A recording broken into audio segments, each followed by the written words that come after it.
Përshëndetje të dashur teleshikues. Rikthehemi sot në një tjetër program Koha për të folur. Dhe bashkë me ne në studio është Debora Dautaj. Përshëndetje. Përshëndetje dhe gëzohem shumë që të kam sot në studio. Faleminderit për ftesën. Ndërkohë që po flisja me ty, një nga gjërat që më shkojnë në mendje, edhe madje të pyeta thash, Bor, a ka ndonjë gjë që e ke pas në zemër kohë të fundit? Sepse unë të njoh, edhe thash, mos ka pas ndonjë gjë që ka në zemër dhe ndoshta thot kjo ka qenë diçka që më ka fol Zoti dhe pa ata këtë gjë në zemër, një temë rreth bindjes.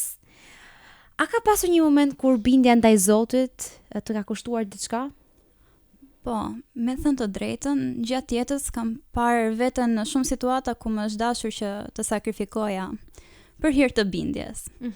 Duke ditur që bindja ndaj Zotit ka arsye, sepse Zoti të kërkon disa gjëra. Edhe gjithmonë arsyet janë të mira. Po gjithmonë ka qenë kjo që nëse i bindem Zotit, nga çfarë po heq dorë? Sepse është ajo kostoja e vogël. Dhe patjetër ka kushtuar një gjë që mund të them është që më ka kushtuar miqësi. Zoti ka kërkuar gjatë viteve që të heq dorë nga disa miqësi, sepse si bindja, si mos bindja kanë kosto.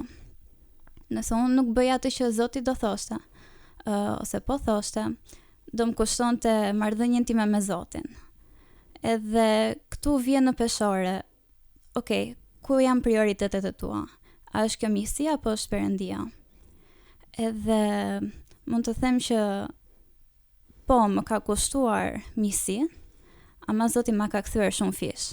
Kështu që është një kosto që ja ka vletur. Edhe po ta kesh vënë re në fakt, kur ti pyet të rinjt ose të rinjtë të reja, çfarë është diçka që Zoti ka kërkuar të heqësh dorë, shumica prej tyre thonë miqësia, shoqëria. Pra është një gjë që është e pa çdo në jetën e çdo njeriu do të vjen një moment që do të marrë një vendim që okay, unë duhet të heq dorë nga ky person, nga ky shok, nga kjo shoqe, edhe është një gjë që bëhet domosdoshme. E vërtet, po. Si thash, ka ndodhur në shumë raste. Duke unë kur kam qenë e vogël e kam vojtur shumë këtë punën e miqësive, sepse nuk isha më e zgjuara në thonjza kur vinte puna te zgjedhja e miqve. Po një gjë që ka qenë refren, ka qenë babai im që thoshte kujdes sepse shoqëritë e këqija prishin zakonet e mira. Në vërtet. Edhe këto ma ka nisur që shumë të vogël. Unë atëherë nuk e dija që ky ishte varg në Bibël. Edhe kur e kam lexuar vet, kam thënë, okay, do të thënë duhet më vërtet ta kem vath në vesh. Po, duhet ta kem vath në vesh edhe shoqëria luan një rol shumë të madh në jetën e njeriu. Sepse është make or break. Edhe është make or break edhe me marrëdhënie me Zotin. Ata nuk duhet jenë pengesë në marrëdhënien tënde me Zotin. Kështu që jam e sigurt që Zoti ka pasur ato momentet që më ka paralajmëruar që shiko se kujdes me këtë miqësi. Shiko se me këtë person kujdes. Nuk duhet të mpleksesh me disa persona. Edhe derisa ka kaluar në atë që okay, duhet i presësh marrëdhëniet komplet. Duke pasur parasysh këtë, unë edhe nuk jam bindur plotësisht. Edhe këto prerjet kanë qenë më të forta, edhe kanë pasur ndikim jo shumë pozitiv në emocionet e mia, sepse kur e shoh tani në afat gjatë në jetën time ka pasur ndikim shumë të mirë. Edhe kam mësuar që të mbështetem tek Zoti. Edhe që bindja ndaj tij mund të duket e dhimbshme në fillim, ama in the long run, në afat gjatë, është e gjitha për të mirën tënde. Është e vërtet. Edhe, po, si thash, Zoti ma ka kthyer shumë fish. Edhe ato miqësi që unë humba për shkak të bindjes dhe për shkak të mosbindjes, Zoti mi ka kthyer shumë fish me njerëz që më tërheqin më afër zemrës së Zotit. Që nëse unë jam në vështirësi, janë ata që më ngrenë, më thonë që Zoti është i mirë, mirësia e tij zgjat për jetë. Çfarë thot Bibla për këtë situatë që ti je? Bibla thot kështu, atëherë kështu është. Nuk të drejtojnë sipas sistemit të botës. por sipas asaj që vërtet Bibla thot.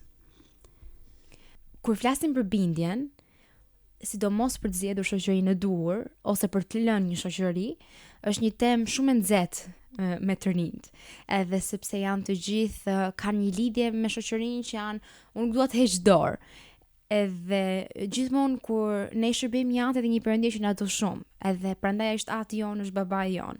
Dhe disa gjëra që na i thot për bindje, pra bindu, na i thot për të mirën tonë. Pra na i thot sepse ai do që ne të mos lëndohemi, ai do që ne të mos të thyemi, mos mërzitemi.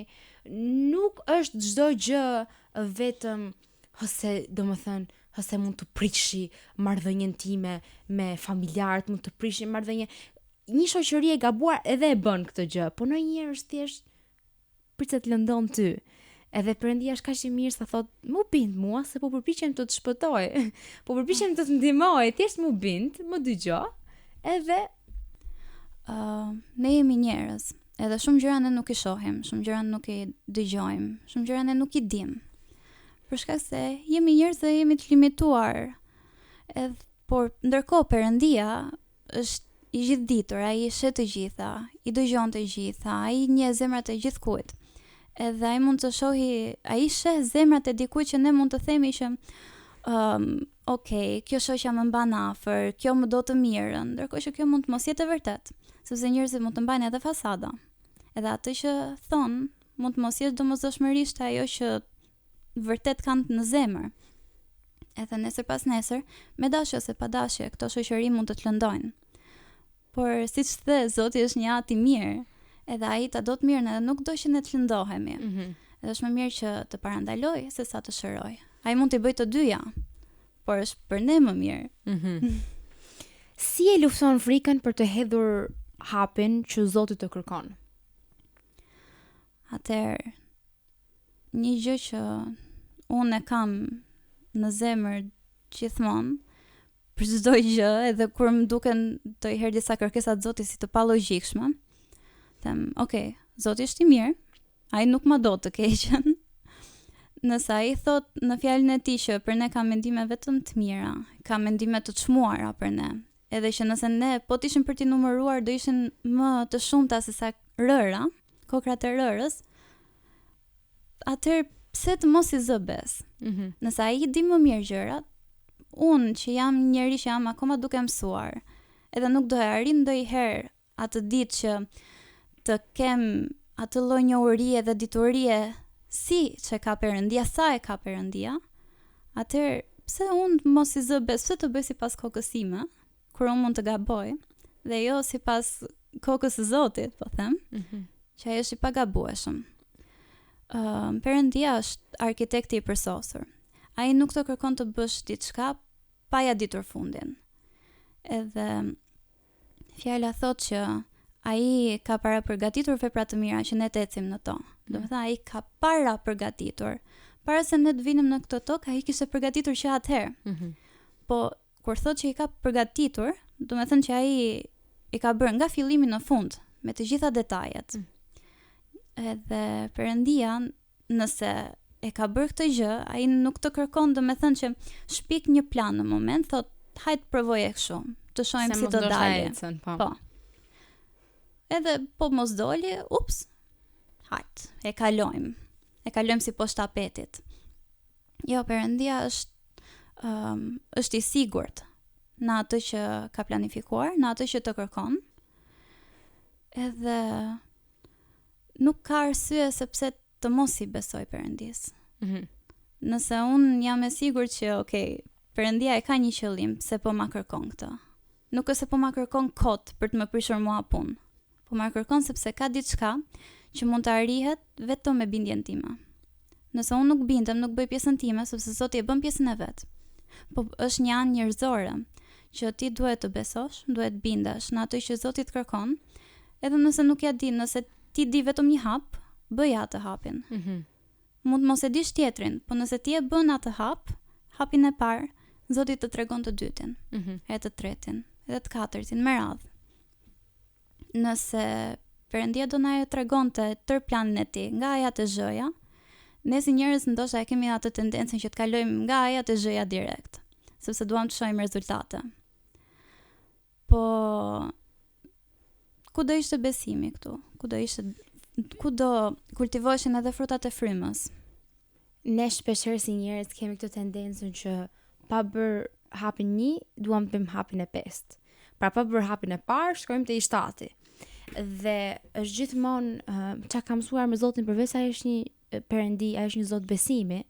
Pra ti funksionon me të besuar, ai të jep hapin e parë, dhe në momentin që ai të jep hapin e parë dhe ti e bën hapin e parë, ai të jep hapin e dytë.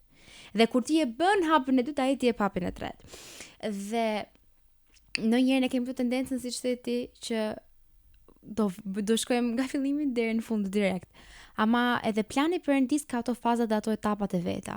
Dhe ai di kaq shumë rreth teje, ai di gjëra që ti nuk i di rreth teje.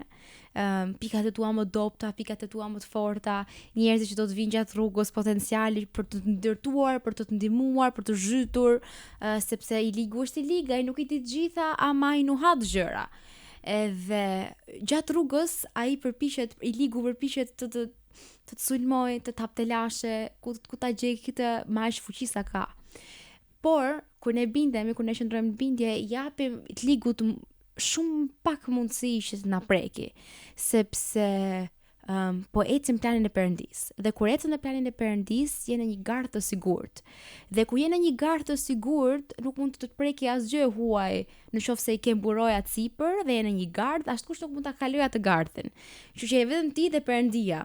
Dhe prandaj që mendoj që bindja nuk është vetëm po bindemi për një shoqëri, ose po bindemi për diçka sot. Bindja është një gjë që ty të ndjeki gjatë gjithë jetës.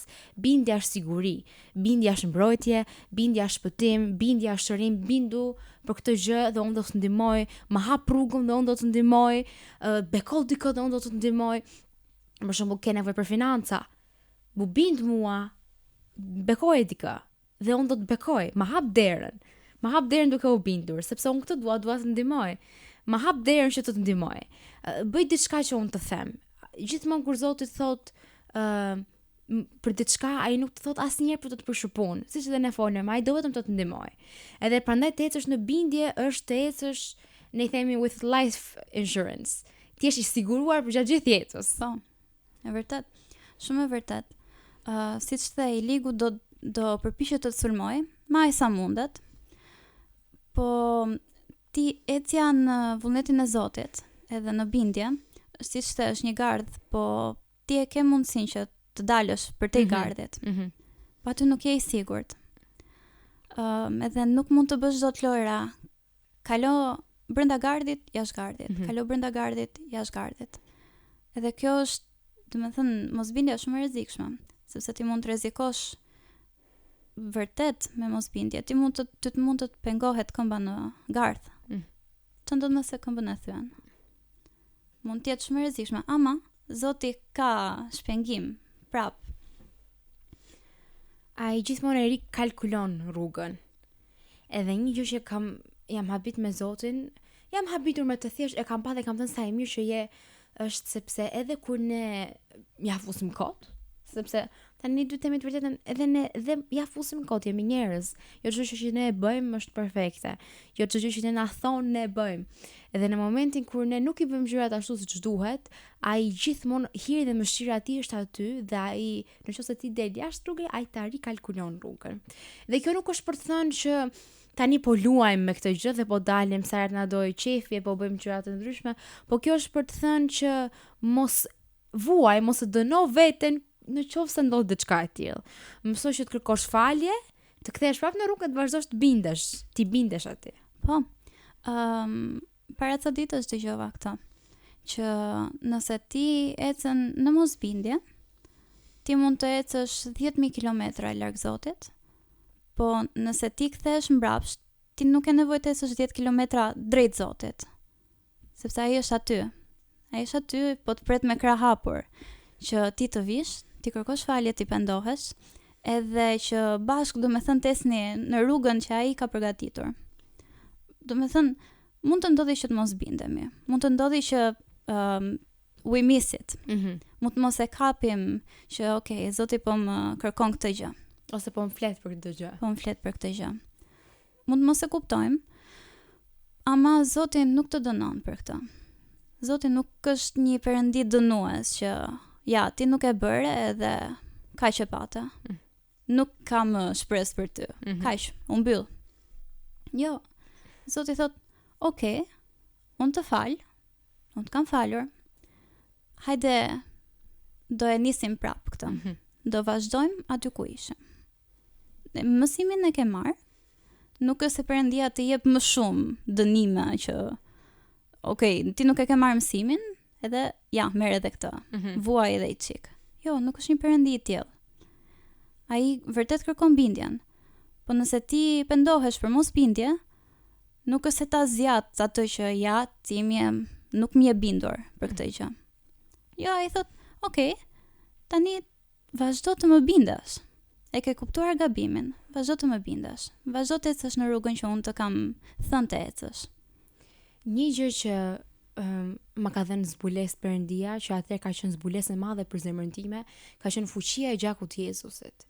Dhe fuqia e gjakut të Jezusit, gjaku i tij e pastron mëkatin, fshin gjurmët e mëkatit dhe domethënë Perëndia nuk e për të ne çka ke bër? Ke mëkatuar, unë nuk mbaj mend. Çka ke bër? Unë nuk e mbaj mend. Në momentin që ti ke kërkuar falje, në momentin që ti, domethënë, gjaku i Perëndis, fuqia e gjakut të Perëndis, se çfarë bën gjaku i Perëndis, për mua më ka hapur syt, të kuptoj që i shoh gjërat ndryshe. Dhe kur Perëndia, ka dhe njerëz të tillë që mendojnë që tani po të dënon Zoti. Domethënë tani po të dënon Zoti me që ti nuk u binde, po të dënon Zoti. Dhe Perëndia nuk funksionon kështu. Sepse në Bibël thuhet që ai është një Perëndi që ka plot dashuri.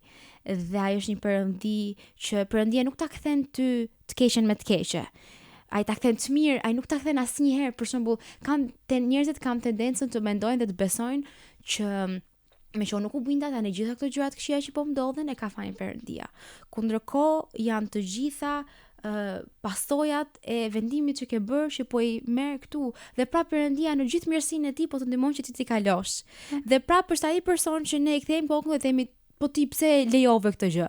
Ndërkohë që ishte ti që s'u binde, ndërkohë që ishte ti që tani thua ti po më bën gjithë këto gjëra, ndërkohë që Perëndia nuk të ka bërë asnjë gjë. Ai të paralajmëroi, ti nuk e dëgjove, vazhdove rrugën tënde dhe ja faturojmë Perëndis disa gjëra që Perëndia nuk ka bërë asnjë gjë i bekuar. Ai thjesht po përpiqet të të ndihmojë. A ka pas një rast në jetën tënde kur je bindur Zotit, megjithëse se ke kuptuar, por të shfaqur më vonë? Arsyeja, pra, se në atë moment dukesh sikur kjo gjë nuk po funksionon, kjo gjë duket sikur nuk po e kuptoj se çfarë po ndodh, ama Perëndia më vonë ka treguar, ti ka hapur syt për të parë që dëgjon të shpëtova nga kjo. Si thash, rasti me shoqërinë mund të jetë ndoshta rasti më konkret edhe më i prekshëm për gjithë ne. Sepse duke qenë se jemi gjithë njerëz, ne i kalojmë këto vështirësitë me shoqëritë, janë pjesë e jetës. Prap, nuk janë nga Perëndia, por janë pjesë e jetës. Më ka ndodhur që shoqëritë mund të kenë qenë duke ecur shumë mirë. Kam pasur shoqe shumë të mira në sytë e mi. Edhe më ka ardhur ai ngacmimi nga Zoti që ka thënë nuk duhet ta vazhdosh këtë shoqëri. Duhet të ndërpresësh marrëdhëniet. Puna është që unë me timen thosha, okej, po pse? Mua po më duket shumë mirë. Unë me sytë e mi, me logjikën time, shoh që gjërat po shkojnë mirë. Kjo është një shoqe që do linte kokën për mua. Ndërkohë që Zoti vazhdonte thoshe që nuk duhet të vazhdoj kjo shoqëri. Edhe patjetër jam bindur. Ka pasur shumë raste që kam dashur të kthej kokën pas, edhe të them po sikur të bëj reach out.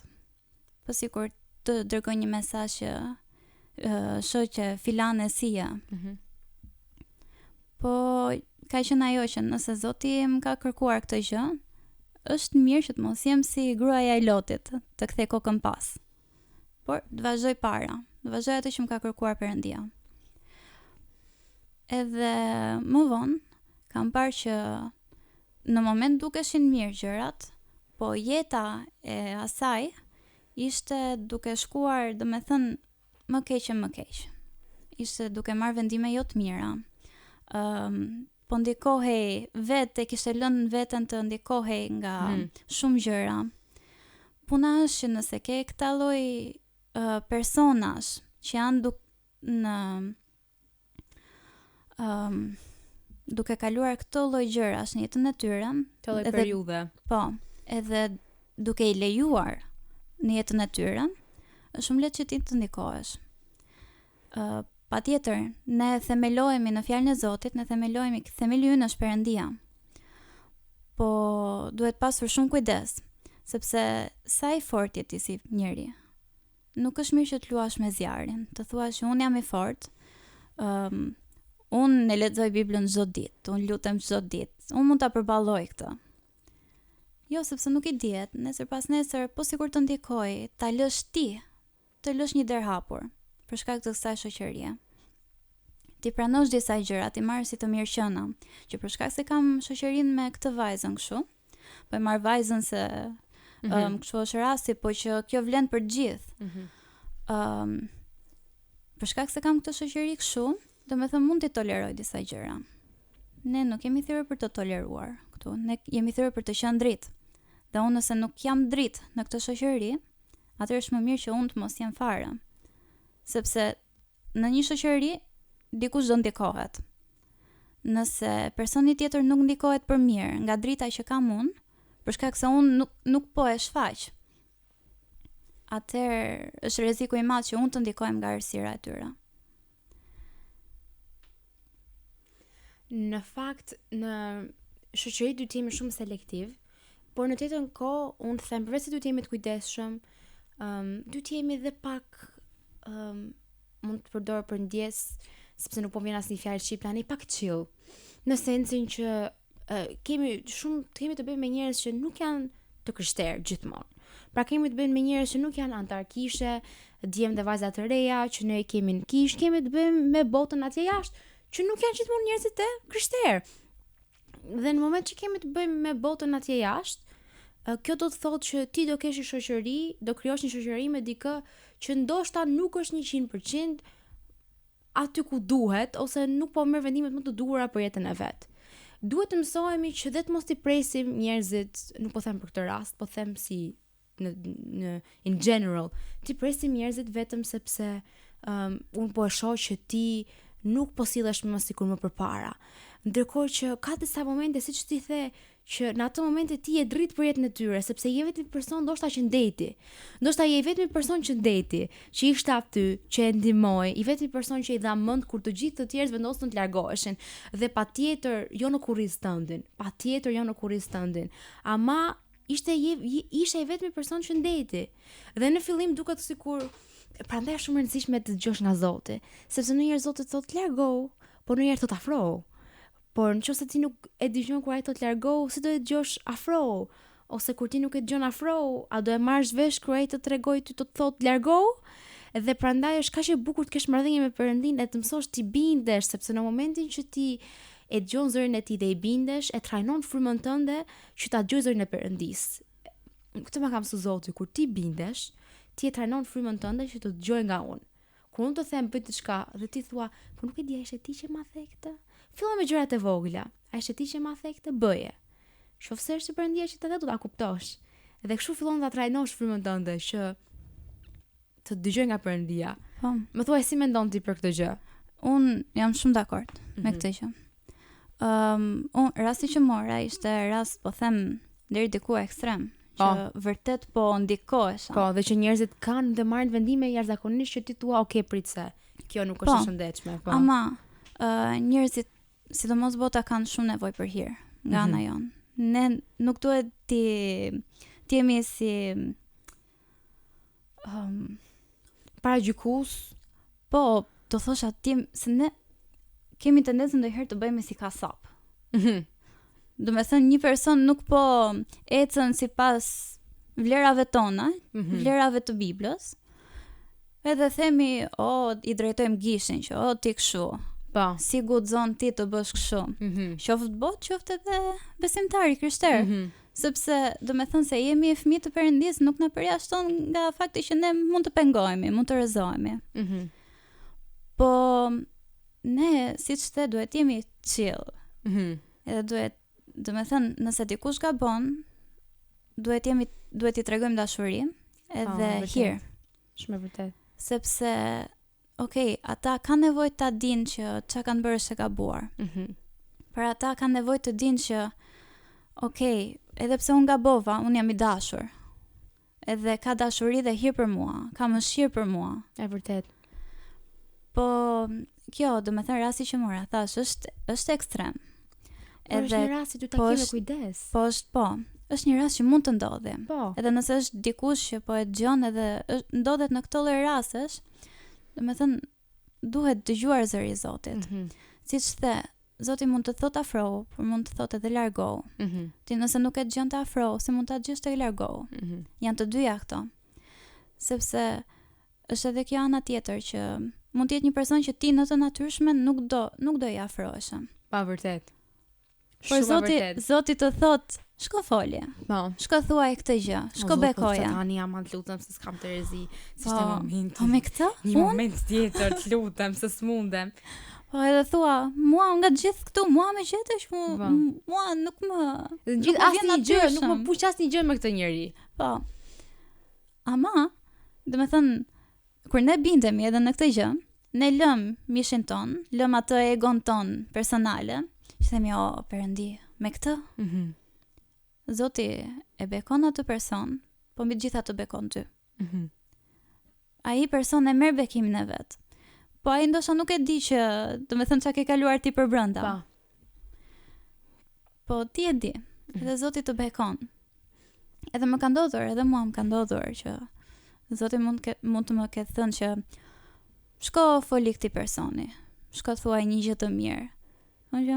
Unë? Seriozisht me këtë person?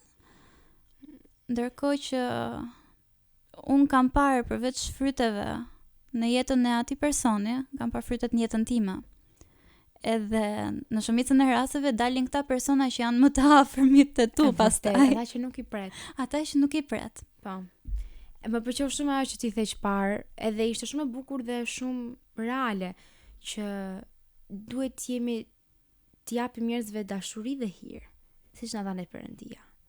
Edhe e the fiks ashtu siç ishte për t'u thënë që duhet t'i japim njerëzve dashuri. T'i japësh dikujt dashuri, ndoshta dikujt që ti dhe nuk do t'i japësh dashuri, në vetvete është të bindesh. Sepse nëse Perëndia e ke në zemër, nëse fryma e tij po drejton, jepi dashuri atij personi se ka nevojë, ose fol me të se ka nevojë dhe ti e zdua, dhe në vetvete çfarë po bën? Është po në momentin që ti shkon, ti po bindesh. Edhe ne dalim prapë te bindja dhe te themeli e sa e rëndësishme është bindja. Po ndërkohë që flasim për bindja prek çdo aspekt në jetën tonë. Ne po flasim për aspektin shoqëror, ajo prek aspektin familjar, aspektin shoqëror, pra aspektin financiar. Pra ka shumë aspekte të ndryshme. E ta shohësh dorën e Perëndisë si funksionon dhe të mëson gjatë rrugës, siç the edhe ti, distancimi nuk është gjë e gabuar. As afrimi nuk është gjë e gabuar. Mjafton të bindesh atij dhe ai të tregon cilën nga këto të dyja të bësh. Po, edhe siç the, bindja prek shumë aspekte, shumë fusha të jetës. Unë për veten time e kam parë një në lidhje me shkollën. Unë aktualisht kam mbaruar vitin e parë bachelor për informatikë ekonomike. Po kjo nuk ishte dega ime, si të thuash, kryesore. As fakulteti që zgjodha nuk ishte kryesorja. Unë kisha shumë dëshirë të shkoja te Politekniku për inxhinieri informatike. Po Politeknikun e kisha kështu ëndër. Edhe nga 10 degë që hodha, gjysma ishin vetëm Politeknik. Ishte të shikoje listën, ishte Politeknik. Thoshte ti s'kishte të mbaruar, unë do futesha aty o s'kishte. Po sidomos inxhinierin e informatikës i kisha shumë qef. Edhe kur më pyesin, thosha, unë kam dëshirë të shkoj te Politekniku, po të shohim. patjetër nuk isha 100% sepse nga ana tjetër thosha, nëse kjo nuk është vullneti i Zotit, atëherë nuk dua të shkoj aty. Sado dëshirë ta kem unë, nëse nuk është ajo që Perëndia po më kërkon, ajo që Perëndia ka në plan për mua, unë më mirë ta lë, të mos shkoj aty dhe të shkoj aty ku Perëndia thotë, edhe nëse po.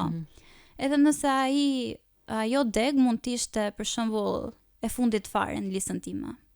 Ose mund të ishte diçka që unë nuk e merrja parasysh fare.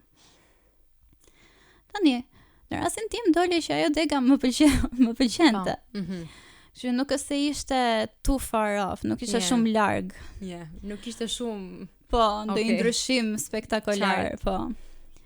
Më në fakt kur më dolën degët, bëra aplikimet, edhe Politekniku nga 5 degë që kisha nxjerr, vetëm 2 më dolën, me round të parë.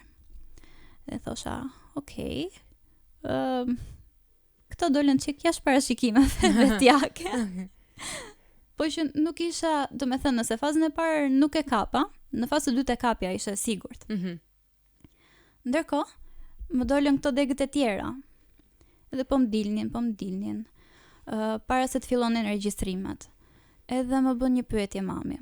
Edhe më thot, nëse do të dali kjo dega tjetër, a do e digje për të kapur Politeknikun? Edhe aty ngela e thash, nuk e di. Sepse po sikur ajo degë të ishte degaduar. Po sikur degat e Politeknikut ishte degaduar. Do me thënë ishin shumë mendime në këtë kohë. Edhe unë kisha një kohë shumë të gjatë që i lutesha Zotit për drejtim. Edhe përgjigjja që merre gjithmonë ishte vetëm më beso. Pa merak, vetëm më beso. Po kur e dëgjoja vetëm këtë, më beso edhe erdhi koha për regjistrimet të thosha, Zot, po të besoj, po mos e humba? Dalin degët e fundit. Edhe i mora me radhë, kisha hedhur 4 degë të ekonomiku, edhe i mora me radhë, dega parë kisha kaluar, dega dytë kisha kaluar, dega tretë kisha kaluar. Dhe kisha shumë mundësi për të kaluar, për të regjistruar në një degë. Kur shohun, dega fundit që pas ishte kjo, informatika ekonomike. Dhe aty bëri klik, që kjo është. Ishte një siguri brenda zemrës që kjo është ajo që po të përgatisja. Kur të thosha më beso, ishte për këtë moment. Që ti kur të ndodhesh përpara një vendimi, ti ta dish që kjo është rrugatur. Edhe unë e dija. E kuptoj. Edhe unë e kuptova në atë moment që, kjo është çfarë Zoti po më thoshte deri tani. Dhe u binde. Edhe mora. Regjistrova, madje kam shkuar që në momentin e parë që u hapën regjistrimet, me vrap, kështu as si fal lloj pushimi. Të më shikoje mua as 5 minuta. Të vërtetimi i regjistrimit numri rendor 1. Sa para gjithë bachelorëve të tjerë. Po kjo, edhe un kam parë që këtu duhet shkoja. Kjo ishte degaduar. Tani, a kanë qenë këto mendimet nga pas kokës që mos ke bërë zgjedhjen e gabuar, mos duhet kishte shkuar te Politekniku, ta prisja atë fazën e dytë, sepse si dijej, të futesh aty ku doja. Po jo, unë isha e sigurt në atë që më kishte thënë Perëndia. Vërtet. Sepse shumë e lehtë që kur të kërkohet bindja, edhe ti mund të bindesh. Po fillojnë ato mendimet, i kudo që të të lëkundi nga vendimi që ke marrë. Edhe të të çojnë atë që është si gjysmë bindje. Sepse unë mund të isha regjistruar, mund të isha bërë pishman. Ba vërtet. Tisha të regjistruar, të kisha ikur te Politekniku. Thosha prit se dua të vi këtu. Se ajo periudhë ka qenë më shumë. Po jo, është e rëndësishme që ti të themelohesh në fjalën e Zotit, edhe ta vendosësh vullnetin e Zotit të parin, që unë e kam vullnetin tim. Unë e kam vullnetin tim të lirë. Do të them faleminderit Zot që ma ke dhënë. Po unë zgjedh vullnetin tënd. Unë e kam parë që zgjedhja e vullnetit të Zotit dhe vendosja e vullnetit të Zotit prioritet mbi vullnetin tim ka sjell frytet e veta. Edhe unë kam parë shumë herë në shkollë, për shkak se zgjodha t'i bindem zërit të Zotit. Mua para se të futesha të nisja shkollën e lartë, më thoshin që shumë ndryshe nga gjimnazi, do e kesh shumë të vështirë, do jetë shumë kërkesë. Si son gjithmonë, po. Priti ti marrësh të gjitha notat, nga 10 e 4. Edhe aty fillon që, okej, ndoshta shkolla e lartë është kështu, vërtet. Ndërkohë, Zoti më ka dhënë shumë hir dhe kam pasur shumë favor nga Perëndia. Edhe kur më është thënë për shembull që shiko se nuk i ke mësuesit siç i ke në gjimnaz. Do jenë shumë të distancuar pedagogët, nuk duan t'ja dinë, për shembull ke marr, po them 7. Nuk është se do duan t'ja dinë, atë not që ke marr, atë meriton. Ndërkohë, pedagogët që unë kam pasur deri tani kanë qenë shumë të komunikueshëm, ndryshe nga siç mi bënin. Thjesht hiri i Zotit dhe favori i Zotit për sy. Po, edhe deri në pikën që më kanë ardhur pedagog edhe kanë thënë që nëse ke nevojë për ndonjë ndihmë, unë jam aty. Edhe më kontakto. Edhe kam thënë, "Okej, kjo del kundër çdo gjëje që kam dëgjuar nga njerëzit." Po pse? Sepse ka qenë Zoti aty. Sepse Zoti më ka drejtuar në këtë vend, edhe nëse ai të drejton në një vendim, ai kujdeset për çdo gjë, ai kujdeset për çdo detaj. Ai e di më mirë. Ai e di më mirë. E di shumë më mirë. Po. Kjo. Unë të falenderoj shumë për kohën që ti ke marrë, që erdhe sot edhe ishim këtu bashk. Është me të vërtetë që na tregon dhe njerëz se sa e rëndësishme është bindja dhe se sa e shpëtuese është bindja kur ne i bindemi Zotit, dhe se sa hir ka Perëndia për ne kur ne vendosim të bindemi. Faleminderit shumë që ishe me ne në studio sot, unë shijova shumë kohën. Edhe unë shumë kënaqësi. Gjithashtu dhe për mua. Dhe shpresoj që dhe ju ta keni shijuar këtë program. Ne bashkë do të shihemi javës tjetër. Uroj që të keni një javë sa më të mbar dhe ju them mirupafshim.